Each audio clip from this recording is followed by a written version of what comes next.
Jake Paul's 6'1" versus 6'6" Anthony Joshua. Jake weighed in for the Tyson fight at 199. Joshua against Ngannou was 252. 6'6". Just not just 6'6", but 6'6", and knows how to use every inch of it. Knows how to keep that stick in your face. He was keep that jab in his face, and that right hand, if it hits you, you're I think Gervonta would have struggled in some aspects, but I think he would have got the victory. I think Gervonta would have got the victory. Yes, because of his counter-punching ability. So I think he would have, like, you know how he done with Frank Martin, kept his tight guard, took some shots on the gloves, figured out his distance, and then counter-punch Jake to hand. We all know what this is. This isn't real sport. This is entertainment value. Yeah. The sport factor is that we think that Jake Paul's going to get knocked out of the ring. But when it comes down to it, there's no real legitimacy behind this fight, behind a big bag of money. The metrics of this fight, and Paul's absolutely right.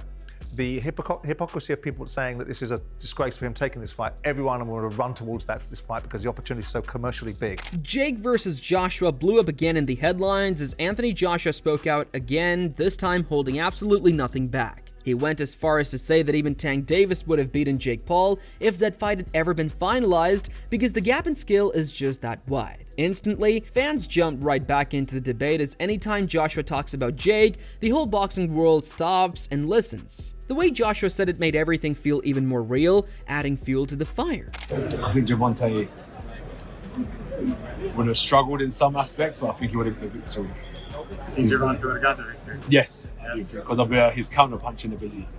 So I think he would have, like, you know how he done with Frank Martin, kept his tight guard, took some shots on the gloves, figured out his distance, and then counter-punch Jake to hand. Joshua did concede that he respects Jake's mental toughness and commitment, but he stated clearly that physicality is what matters far more when one steps into the ring with a proven heavyweight. He admitted that Jack's mentality is good, he had the size, power, and ring experience to see him through during 12 rounds, but someone of his caliber is simply not there. Joshua said many times that a huge difference exists between being confident and durable in the ring, especially at the elite levels of competition.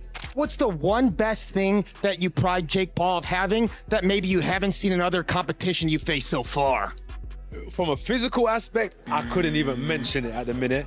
But from a mental aspect, he offered me the fight. Normally, I'm offering people fights. He's told me, come and fight. So he believes in himself. Sean O'Malley also chimed in, stating that if Jake somehow takes the fight to a decision, that alone cements a win for him. What O'Malley meant is that the expectations of Jake are so low against a powerhouse like Joshua, and lasting all rounds would shock people. As for Joshua, he added, winning only by knockout matters, as anything less make it look like he struggled. He repeated that the pressure is way heavier on Joshua's side, not Jake's. If he goes out there and loses 8 rounds in a row, that's a win for Jake Paul. 100%. That's a win for Jake Paul. If he goes to a decision with this guy, it's a huge win. Yes. I've been hit hard. I've been basically knocked out. And I remember after, like, not remembering my phone number, that was like for a couple hours.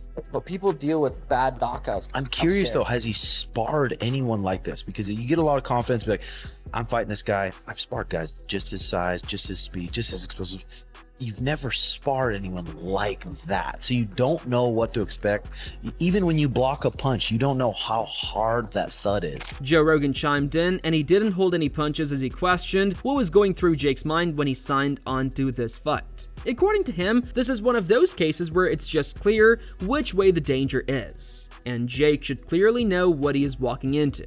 He talked about huge discrepancies in power, skill, and experience. The way he said it sounded like Jake intentionally walked into a storm with no umbrella, and fans instantly understood why he reacted like that. He's so dangerous, man. It's like you're dealing with a guy who's an Olympic gold medalist, and he's enormous, and he's got vicious knockout power, and he's got immense amount of experience at world-class levels. Just think about what we said earlier. Fought Usyk twice, fought Andy Ruiz twice. Rogan went on to explain that Joshua cutting weight doesn't make him weaker, it makes him scarier. Dropping weight, he said, means Joshua will become much faster, and that combination of speed and heavyweight punching power is super dangerous. Rogan said people don't realize how terrifying a lighter and sharper Joshua could be. He said that cutting the weight won't slow Joshua down one bit, but rather give him better movement, timing, and even higher chance of finishing Jake early. Listen, kids, it ain't gonna matter.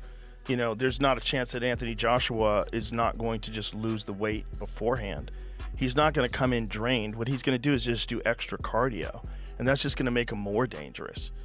He's going to be terrifying, and he's going to have a lot to prove. He then warned that if Joshua lands even a single clean right hand with his boosted speed, Jake won't survive it. He went on to predict that the shot would be brutal, possibly ending the fight in an instant. He said Joshua's right hand already drops actual elite heavyweights, and Jake, never having taken that level of power, may find himself in deep trouble. Rogan made this sound like it could be one of the most one-sided highlight reel knockouts in years if Jake isn't extremely careful. Jake Paul's 6'1" versus 6'6" Anthony Joshua. Jake weighed in for the Tyson fight at 199. Yeah. Joshua against Ngannou was 252. 6'6". Just not just 6'6", but 6'6", and knows how to use every inch of it. Knows how to keep that stick in your face. He was keep that jab in his face, and that right hand, if it hits you, you're Carl Froch also chimed in, stating this fight was a one-round story and that Joshua would get the knockout with absolutely no trouble whatsoever. Froch said that Jake simply doesn't have the skill set to survive against someone with Joshua's experience and power. He said the size and physical difference are too extreme to ignore. Froch made it clear that this wasn't a competitive matchup. To him, it's a simple cash grab and quick night for Joshua with an easy finish. Anthony Joshua, in his last 7 fights, has been beaten 3 times.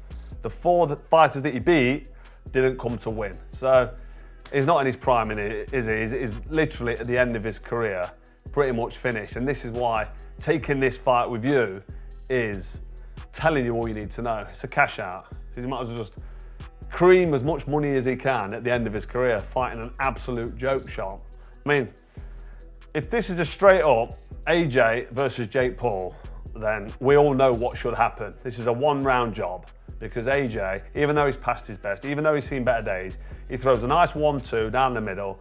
He's got a nice bit of distance, and fake Paul can't fight. He just can't. I don't care what anybody tells me, he can't fight. Joshua's team appears to be in agreement, as Eddie Hearn spoke up and said Jake will lose the fight whenever Joshua wants the fight to be over. He explained that the pace, the pressure, and the aggression are all in Joshua's terms. If Joshua wishes to take his time, he can do so. If he wants to close the show early, he will do that. Hearn claimed the fight has one realistic outcome, and everyone in Joshua's corner knows precisely how the night will unfold once the opening bell tolls. He's mad as a hatter taking the fight. The fight will end whenever Anthony Joshua wants the fight to end.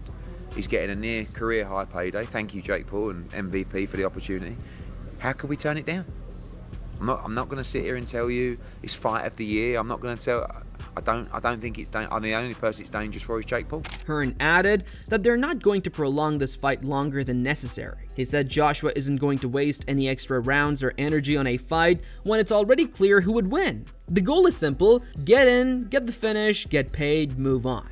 And as such, Hearn claimed they are looking at this as a short assignment rather than war, and the team already sees this as a quick paycheck. Fans reacted strongly to it, yet most agreed the logic behind it all makes complete sense. Respect the balls on the fella, but don't start talking to me about, is there anything in the contract where you have to take it easy? No, in fact, exactly the opposite.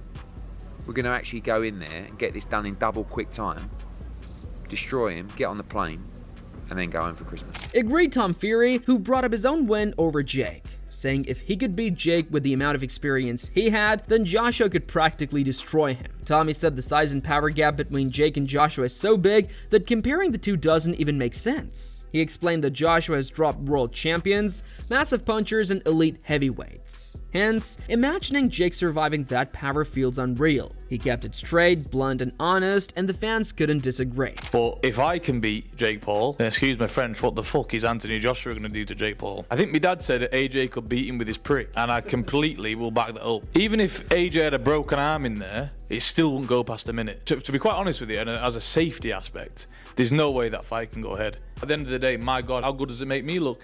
He gets beat by Jake Paul. Well, that automatically makes me 2-time heavyweight champion of the world, doesn't it? There's no proper way. I've got to laugh about it. How are we even talking about this? He got his nut boxed off by me a little over 2 years ago, and now all of a sudden he's talking about fighting Anthony Joshua. It's like, come on.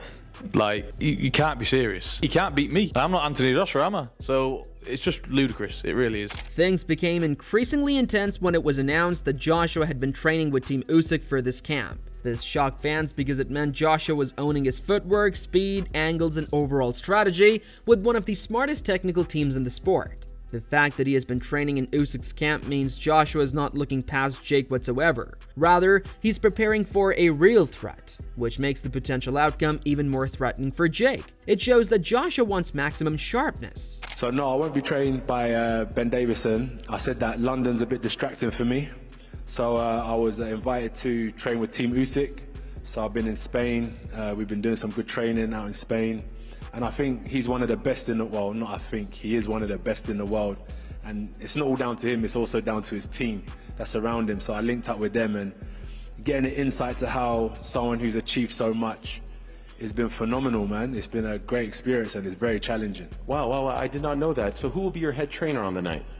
Igor. And this is not even a case that Jake Paul can pull out of this fight, as Chael Sonnen denied all rumors of Jake Paul's pullout, saying Jake cannot and will not back away because he was the one who organized it. He explained that Jake built this event, promoted it, funded and pushed it into the spotlight. He cannot back out now, as that would crush everything he was working for. Chael said Jake is aware of the risks but wants the reward, and once he signed the contract, he committed fully. Chael made it clear Jake has no escape route anymore. A lot of you believe that Jake Paul is going to pull out of that fight.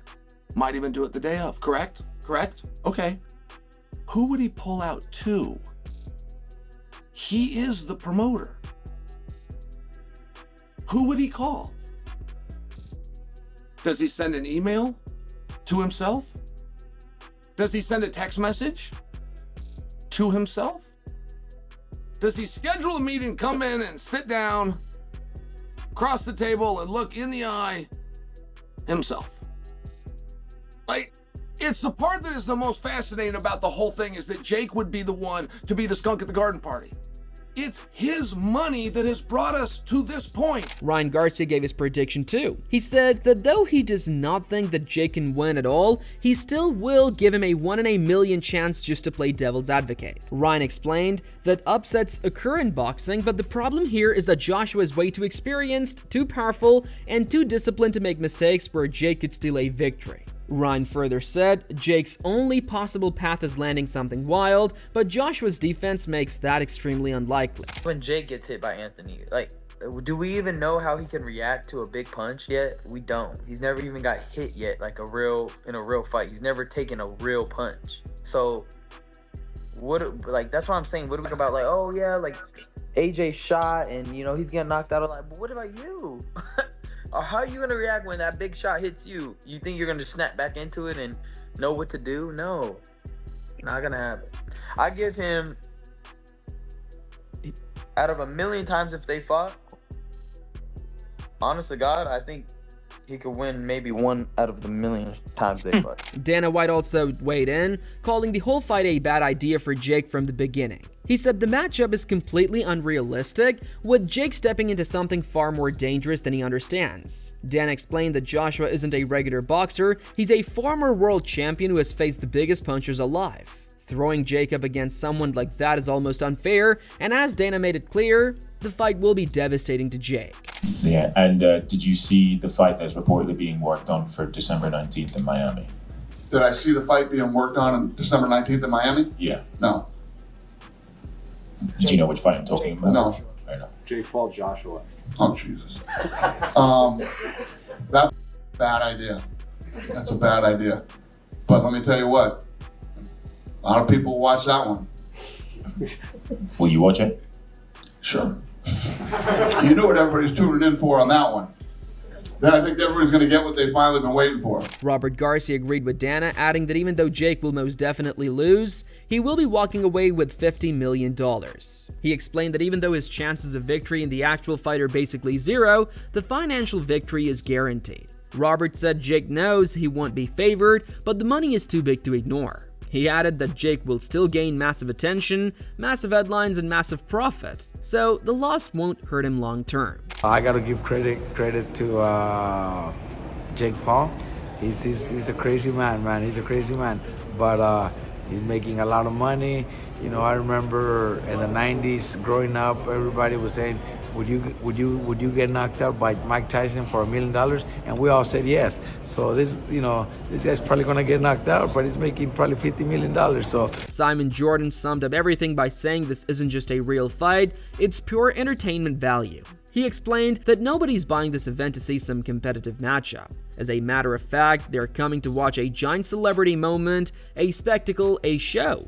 Jordan said Jake has built a business, not a legacy, and Joshua is just cashing in. He noted that the fans know the result, yet they still want to watch it because the story itself is simply too crazy. We all know what this is. This isn't real sport. This is entertainment value. Yeah. The sport factor is that we think that Jake Paul's going to get knocked out of the ring, but when it comes down to it, there's no real legitimacy behind this fight, behind a big bag of money. The metrics of this fight, and Paul's absolutely right, the hypocrisy of people saying that this is a disgrace for him taking this fight, everyone will run towards this fight because the opportunity is so commercially big. The hype train for Jake Paul versus Anthony Joshua only grows, and with each new opinion, the fight becomes even more surreal. If you want more breakdowns, more predictions, more crazy fight coverage, just like this, make sure to subscribe so you never miss the next big story.